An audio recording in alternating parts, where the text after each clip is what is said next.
سوال یہ ہے کہ قسم کیا ہے، اور سوال کرنے والے کا جو مقصد ہے وہ یہ کہ کیا یہ اللہ کو گواہ بنانا ہے؟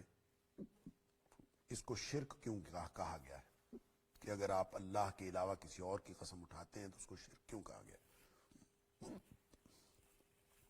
دیکھیں، قسم اصل میں کسی اپنی بات کو یا کسی پہلے سے کیے ہوئے معاہدے کو پختہ کرنے کے لیے اور اس کی پختگی کے اظہار کے لیے جو الفاظ استعمال کیے جاتے ہیں اس کو قسم کہتے ہیں۔ اس کے لیے عربی میں لفظ یمین ہے اور اس کی جمع ایمان آتی ہے۔ اگلی جو آیات آ رہی ہیں اس میں ایمان کا ایک یعنی متعدد آیات پر مبنی ایک موضوع ہے، جس کے بارے میں مفسرین بھی مختلف الخیال ہیں کہ ان ساری قسموں سے اور ان سارے معاہدوں سے کیا مراد ہے، اور ان قسموں کی پختگی اور ان کو توڑنے کے حوالے سے جو اللہ کریم نے احکام ارشاد فرمائے ہیں، اس کا شان نزول اور جو ابتدائی مخاطبین اس کے کون ہیں اور ان میں سے کون کون سے مفاہیم نکلتے ہیں، تو انشاءاللہ اللہ کی توفیق سے جب وہاں ان آیات پہ پہنچتے ہیں تو اس پر بھی گفتگو ہوگی۔ لیکن فوری طور پر اتنی بات کہی جا سکتی ہے کہ قسم جو ہے وہ دو طرح کی عام طور پہ قسم انسان اٹھاتا ہے۔ ایک تو قسم اس بات پر اٹھاتا ہے جو پہلے سے کسی بھی شخص کے ساتھ کوئی آدمی معاہدہ کرتا ہے اور اس معاہدے کو پختہ کرنے کے لیے قسم اٹھائی جاتی ہے، اور اس کا تعلق دوسروں کے ساتھ کیے ہوئے معاملات کے ساتھ ہوتا ہے۔ ایک قسم وہ ہوتی ہے جو انسان اپنے ساتھ اپنے ہی کسی بات پر اٹھاتا ہے کہ میں ایسے کروں گا اور میں یہ کروں گا، اور اس قسم کے بارے میں دونوں جو مختلف قسمیں ہیں قسم کی، اس کے بارے میں احکام بھی مختلف ہیں۔ یعنی ایک قسم توڑی جا سکتی ہے، ایک قسم نہیں توڑی جا سکتی۔ جو انسان نے اپنے آپ کے لیے قسم اٹھائی ہو، کفارہ تو قسم کا دونوں طرف کا ہے، لیکن جو قسم انسان نے دوسروں کے ساتھ معاملات کرتے وقت اٹھائی ہو، اس کو توڑا جانا بہت بڑا گناہ ہے۔ اور جو قسم انسان اپنے اعمال کے اوپر اٹھاتا ہے اور اس قسم جس کو یمین کہا جاتا ہے، اس کو توڑ دینا، اگر اس کے اندر کوئی خیر نہ ہو یا اس سے بہتر خیر کسی اور میں معاملے میں ہو، تو انسان توڑ سکتا ہے۔ بخاری شریف کے اندر، مسلم شریف کے اندر حدیث ہے کہ وہ قسم توڑی جا سکتی ہے۔ لیکن یہ قسم اٹھانی کیوں ہے؟ یہ ظاہر ہے صرف اور صرف اپنی بات کی پختگی کے لیے اٹھانی۔ تو باتوں کی جو پختگی ہوتی ہے وہ سوائے اللہ کی گواہی کے اور کسی چیز سے نہیں ہوتی۔ جب اللہ قسم اٹھاتا ہے تو اللہ تو خالق و مالک ہے، وہ چاہے جس کی مرضی قسم اٹھائے۔ اللہ کا قسم اٹھانے کا مقصد کسی بات کی پختگی نہیں ہوتا، بلکہ اللہ کا جو قرآن میں اللہ نے جتنی بھی قسمیں اٹھائی ہیں، ان قسموں کا مقصد انسانوں کی توجہ دلانا مقصود ہوتا ہے، انسانوں کو اس خاص چیز کی طرف جو انسانوں کی عام طور پر نگاہ میں رہتی ہیں، تو ان کی کسی خاص سیاق و سباق میں ان کی طرف توجہ دلانا مقصود ہوتا ہے۔ اس لیے اللہ تعالیٰ کہیں گھوڑوں کی بھی قسم اٹھا لیتا ہے، کہیں اللہ تعالیٰ وقت کی قسم اٹھاتا ہے، کہیں اللہ تعالیٰ کسی چیز کی قسم اٹھاتا ہے، کہیں کسی چیز کی۔ تو وہ جو مختلف اشیاء اس کائنات میں پھیلی ہوئی ہیں، اللہ تعالیٰ ان کی قسم اٹھاتا ہے، اور اللہ قسم اٹھائے مختلف اشیاء کی، اس کا مقصد اور ہوتا ہے۔ انسان جب قسم اٹھاتا ہے تو اس کا مقصد اور ہوتا ہے۔ اللہ کے لیے ہر چیز کی قسم اٹھانا جائز ہے، اور اللہ خالق و مالک ہے، وہ جس طرح مرضی قسم اٹھائے۔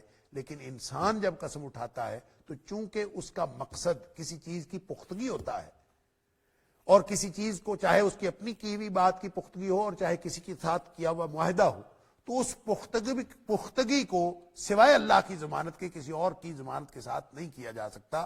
اس لیے نبی اکرم صلی اللہ علیہ وسلم کا فرمان ہے، من حلف لغیر اللہ یا من حلف بغیر اللہ، دونوں طرح الفاظ آتے ہیں، فقد کفر او اشرک، جو اللہ کے علاوہ کسی اور کے نام کی قسم اٹھاتا ہے تو اس نے یقیناً کفر کیا یا شرک کیا۔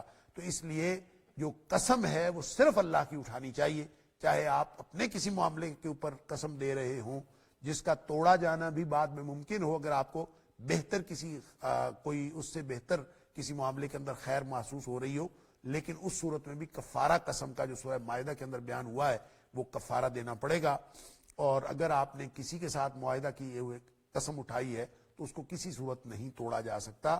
سوائے اس کے کہ وہ کوئی غیر شرعی کام ہو جس کے اوپر آپ نے قسم اٹھائی ہو، وگرنہ اس کو توڑنا بڑا گناہ ہے۔ اور اگلی آیات کے اندر اس کا ذکر بھی ہے سورۃ النحل کے اندر، اور وہ کن کے بارے میں ہے جب ہم اس سیاق و سباق میں پہنچیں گے تو انشاءاللہ اس کی تفصیل بھی ذکر ہوگی۔ تو بنیادی طور پر اس سوال کے جواب کا خلاصہ یہ ہوا کہ یہ چونکہ اللہ کو گواہ بنانے کے مترادف ہے، اور اس پختگی کو یعنی جب آپ کسی کی قسم اٹھاتے ہیں تو دراصل آپ کسی بات کو پختہ کر رہے ہوتے ہیں اور پختگی کا عہد کر رہے ہوتے ہیں۔ تو پختگی کا عہد اللہ کی ضمانت کے بغیر ممکن نہیں ہے۔ اشیاء کی ضمانت دیں گے تو یہ چونکہ اللہ کی ایک صفت ہے کہ اللہ گواہ بنتا ہے ہر چیز کے اوپر، اور یہ اللہ کی کے لائق شان ہے کہ اللہ تعالیٰ ہر چیز کو دیکھتا بھی ہے، اور اللہ تعالیٰ کو ہی گواہ بنانا چاہیے۔ اشیاء گواہ نہیں بن سکتی اس اعتبار سے کہ آپ کوئی غیر مرئی چیز کے بارے میں یا کسی اپنی ذاتی چیز کے بارے میں جب آپ پختگی کا عہد کر رہے ہوں تو اللہ ہی کو گواہ بنانا چاہیے۔ اس لیے نبی اکرم صلی اللہ علیہ وسلم نے منع فرمایا کہ اللہ کے علاوہ کسی اور کی قسم نہیں اٹھانی چاہیے۔ البتہ جو وہ ظاہری معاملات جو دنیا کے معاملات ہیں، جو دنیا کی کیلکولیشن میں آتے ہیں، ان معاملات کے اوپر آپ ان لوگوں کو بھی گواہ بنا سکتے ہیں جو ظاہری طور پر ان معاملات کی تفہیم رکھتے ہیں۔ جیسے لینے دینے کے معاملات پر آپ گواہ بنا لیتے ہیں، اور قرآن نے کہا کہ گواہ بنا لیا کرو۔ ظاہر ہے کہ اس لیے کہ لوگ جو ہیں لینے دینے کے معاملات میں بھول جاتے ہیں، اور اس نسیان کی وجہ سے بہت سارے جھگڑے کھڑے ہو سکتے ہیں۔ تو دنیاوی معاملات فوری نوعیت کے نپٹانے کے لیے اور کوئی بھی معاہدہ کرنے کے لیے وہ گواہ بنائے جا سکتے ہیں۔ گواہ بنانا اور چیز ہے، اور اپنے معاہدے کو پختہ کرنا یا اپنی ہی عہد کو پختگی کے لیے اللہ کو ضامن بنانا یہ دوسری چیز ہے۔ اس دوسری چیز کو قسم یا یمین کہتے ہیں، اور اس کے لیے اللہ کے علاوہ کسی اور کو گواہ نہیں بنایا جا سکتا یا اس کو ضامن نہیں بنایا جا سکتا۔ واللہ اعلم بالصواب، صحیح کیا ہے وہ تو اللہ ہی کو معلوم ہے۔ ہو سکتا ہے یہ میری یہ چند باتیں آپ کے سوال کا جواب ہو۔